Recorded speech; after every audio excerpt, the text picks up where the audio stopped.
Today we take a look at the Anvil Terrapin, a ship which is currently on concept and is currently for sale for $195. Now a lot of people are seeing that $195 price and they're a bit turned off. They don't think it's worth the price. They don't think it's justified because obviously when the Starfarer first came on concept, it was also $195, its original price. It's gone up now. But when it first came, when it was in the same sort of situation that this Anvil Terrapin is, it was at the same price.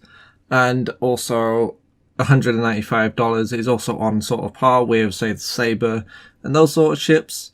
And a lot of people don't think the Anvil Terrapin quite deserves such a high price. Now, personally, I do think it is worth so much money. But I'll get into why I think it's worth that money and why it might be worth that money when we get into more of the ship details later on in the video.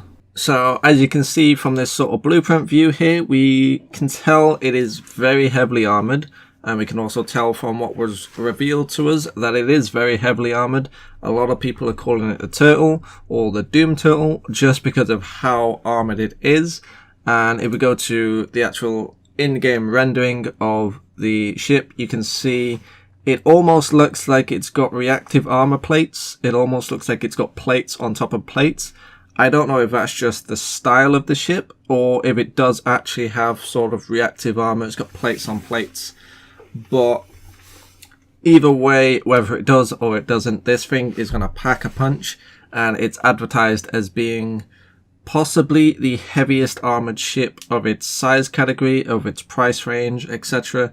Obviously, it's not going to be more armored than a Javelin or an Idris, but for ships of sort of realistic size and this sort of size, you know, the 20-meter mark, maybe even going up to the 30-meter mark, maybe even going up to, say, the Starfarer, it is probably, just by looking at it, I would assume it's probably as tanky as the Starfarer's hull, which takes an absolute nightmare to get through. So as you can see from this stripped away sort of picture, which shows the interior, again, you can sort of see that reactive plating, though again, I don't know if that's just the design. I don't know if that's just the way they've ripped away at the armor to show you the interior, but it definitely looks like it's got some sort of reactive plating. And you can see on the interior, there isn't much room. Even though it looks like a fairly big ship from the outside, it is fairly cramped on the inside. You've got room in the front for the pilot, of course, and then you've got room for a second crew member, which looks like he's got quite a lot of open space around that seat, but that is essentially the scanner operator. So this is a two-man ship, a two-man exploration ship.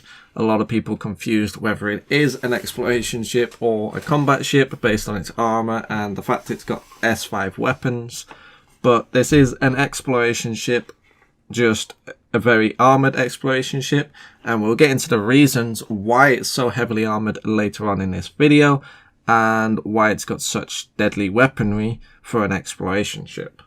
So this picture in particular is one that I feel a lot of people have overlooked. A lot of people haven't looked deeply into this picture. They've sort of scanned over it. They thought it looked cool. It's just showing off the ship, which obviously it is, but it's showing off a little bit more. So you can see the Anvil Terrapin here is being attacked by two Gladius ships. Now, we don't know if they're pirate ships. We don't know what they are. They're bounty hunters. They could be anything, but they're most likely pirate ships. And you might be wondering, why would the Anvil Terrapin be taking fire? Because obviously it can't really carry much cargo. So what purpose would a pirate have to take over a ship? What purpose would it have to shoot the ship? And that's sort of brought to light with this next image that we've got. So this next image shows the goal of the Anvil Terrapin when they were creating it. Obviously it's all sort of role playing, but it gives a lot more insight to what this ship might actually be used for if you was to buy this ship, and obviously if you used to take it out when it is flight ready. So you can see the goal is to test the Terrapin's aptitude for enjoying hostile environments as well as search and rescue. So the search and rescue, obviously we're all familiar with. That's going to be finding something and rescuing them, and obviously the scanner is going to help to find said search target. but the enduring hostile environments is something that we're not familiar with. So we don't know what this could be. This could be toxic environments, toxic planets, extreme temperature planets, so really hot planets or really cold planets. The Anvil Terrapin might have one up on other exploration ships when exploring these planets. So obviously it's thick armor. It might be able to survive more intense heats. Or it could just be simply the fact that exploring planets that have been taken over by pirates and pirates are stopping them. And obviously the Anvil Terrapin is going to be able to just charge through them and just take a little bit of beating, maybe get out of there, maybe survive long enough to find what it's trying to find and then escape. So we don't know what the hostile environment is, but it does give a lot more insight to why it is built the way it is for an exploration ship, because obviously typically the exploration ships we've got so far have all been fairly small exploration ships, have not been massively built like this, they've not had big weapons or thick armor, and that just gives a lot more insight, as well as the search and rescue aspects of the ship. So in this next image we see more of the goals, so it sort of just recaps on what it's already elaborated on. So it's the reconnaissance and combat scenarios. So this is essentially the alternate role that the Anvil Terrapin can fulfill. Because obviously no ship in Star Citizen is going to be set to one role. You're not forced to do one thing. You can be a bit creative and you can change it. So this shows the Anvil Terrapin as a reconnaissance and combat ship. So obviously this scenario shows it in a behind the enemy lines sort of scenario, where it has to infiltrate undetected. So that shows that obviously with this size 2 power plant this ship does have, it doesn't have a massive signature, so it can fulfill that reconnaissance and that sort of behind the enemy lines and sneaky sort of role, and essentially gather information on the enemy and then get out of there and get back to the UEE and relay all of that information. And obviously with the armor that it's got, even though it's a reconnaissance ship in this scenario, if it does get spotted and it does get hit, it isn't going to die straight away like some other reconnaissance ships or some typical reconnaissance ships that might be a little bit more vulnerable if they do get caught. Obviously this ship's going to be able to hold its own in that situation, so that does open up a lot more that it can be used for. And obviously with the big weapon and the armor, you could be creative and you could use this as a straight up combat ship. You are wasting that scanner, but obviously with the modular system, that scanner might be able to be removed from maybe another gun, or maybe you could use the scanner just to help you and give you an edge in detecting the enemy before they detect you. So this next image just shows a bit more of the scanner and the engines and how they work. So you can see in this position they are rotated into flight mode, just similar to how the Cutlass does. It rotates the engines, they go down when landing and they go forward while in flight mode. Now I don't think, I'm not completely sure, but I don't think it uses them as much as the Cutlass does in flight, such as for the control. So hopefully we avoid the problems that the Cutlass had with its handling and the fact that the moving parts just made it too complicated. I don't think we're going to have the same situation. I don't think they're going to make the same mistake twice with a second ship. I think they learned the lesson with the Cutlass. They tried something new and it didn't quite work. And obviously that's how a game is made. It is alpha, so that's how they go about things. So I doubt they'll do the same thing twice. But it does show its cooling features as well.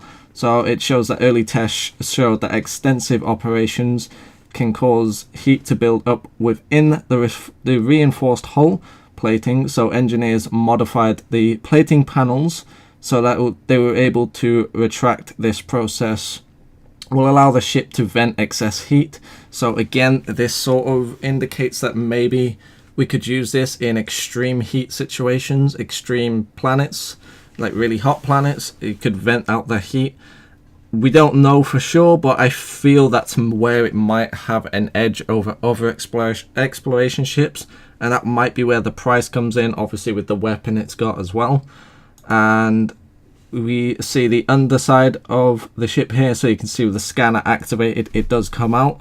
So it looks like it's going to be a full 360-degree scanner, so you're going to be able to basically be fully aware of your surroundings. If you do have someone in that scanner seat, if you've got a friend or an NPC in that scanner seat for you, you're going to be fully aware of everything going on around you. And with how tanky this ship is, and I know I keep repeating how tanky it is, but obviously that's essentially its main focus, is just to be a big brick that's just not going to die. And being fully aware of your surroundings and having so much armor, I think it's going to be extremely difficult for you to make mistakes in the Terrapin. It's going to be an extremely forgiving ship, and to die in a Terrapin is going to be an extremely unlikely situation or unlikely scenario. And we also see that the door for the Terrapin comes out of the side, which is unusual, but it does look very cool, especially if it was landed on a pad with its door down. You know, you might be able to load some cargo into it. I'm assuming you might be able to get rid of the scanner and the scanner seat and have that back bit as a cargo bay. That would be extremely cool. I would love this ship as a cargo ship, because obviously it's not going to die. But the problem is then it might just replace the Freelancer in being a ship that can transport a small amount of goods through a fairly hostile situation. So obviously this also explains that when landed, the landing gear allows for a safe touchdown, because you can see it's got a massive landing gear, and I would imagine that the massive landing gear would be required for a ship of this weight and this armor. So obviously it's going to weigh a ton, so you're going to need a big landing gear to sustain that. And this also shows what I was talking about earlier, where the engines will rotate when they're landing. They will rotate vertically and horizontally depending on what situation it's in, if it's in flight mode or landing mode. And we also get some looks at the top, the bottom and the back and the front view, so we get to look for sort of the shape, and you can see it resembles a turtle quite truly to its name. It's got the shape of a turtle and the roll of a turtle. And you could also see we get some concept sketches of the cockpit and the scanner seat, so you can sort of get an idea of what it's going to look like. And from the cockpit point of view, it looks like it's going to be very similar to other Anvil ships. It's going to have a very similar cockpit to the Hornet, and the scanner view looks like it's just the best PC setup ever. It's just got tons of screens around it, which obviously are going to help you keep track of everything. And I don't know what those screens are going to have on it, but I'm assuming the scanner seat is just going to have a ton of information, and you might be able to control the shields from there as well. And for this image here, we get a breakdown of what the ship has. So you can see we've got life support in 1, not very important or not very sort of significant, but well, it is very important and significant, but obviously from a gameplay standpoint, not really interesting. We've got a shield generator. We only have one shield generator, and that is a size 2 shield generator. That is beneath the life support. We've got the jump drive, which is extremely small. I thought a jump drive would be bigger, but that's beneath the shield generator.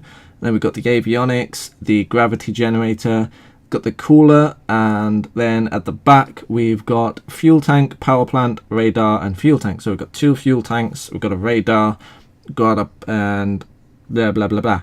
Got a power plant, all in the back of the ship. So it's going to be most vulnerable if it's hit at the rear. Hitting the front of it, I can't imagine you'd do much other than obviously taking out the pilot. So that has been a look at the Anvil Terrapin for $195. Hopefully this cleared up a little bit more reasons to why it's so expensive. Whether it's still justified for the price, I personally don't think so. I think it is a little bit too limited for the price. Obviously for $195 I would expect it to be a lot more modular, which obviously it is just concept at the moment, so we don't know how far they are going to go. It may be a very modular ship. You may be able to completely change the scanning element of it and just change it into a very tanky cargo, or you may be able to maybe change that scanner for a turret, which would be extremely nice, and have it as a little 2-man heavy fighter. We just don't know at the moment, so as it stands in its concept, I personally don't think it's worth the $195 unless you are really interested in this ship and this role.